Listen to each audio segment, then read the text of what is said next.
how would you describe a lot of your training that you've had to undergo from sort of just stumbling into Buddhism to actually becoming ordained as a monk? How was that training like for you? Sort of like the physicalities of it as well as the emotional aspects of it.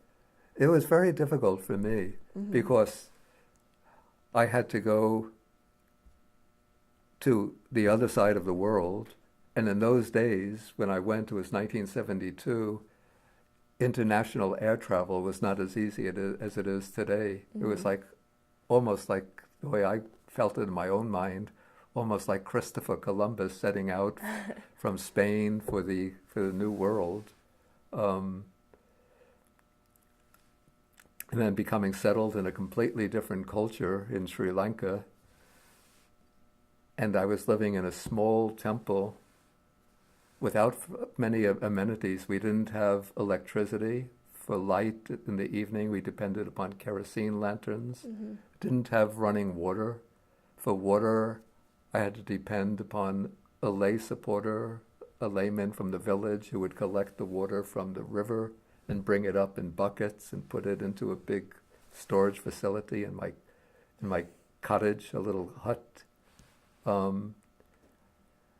The temple where I was living was basically, I was really the only mature monk there, apart from my teacher, who was an elder Sri Lankan monk, 77 years old. The others were young boys, Sri Lankan monks between the ages of 12 and 16, who were studying in the village temple or the village monastic school. They would live at the temple, and then every day they would walk into the village monastic school to study, and many of them were misbehaved.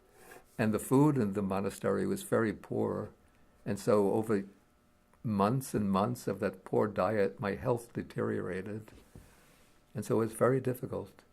How did you sort of build yourself up after the training was, or at least the bulk of the training was over and you sort of got more used to this lifestyle? How did you sort of build out the ideal lifestyle that you wanted to live and sort of like build up the strength that you've had since then?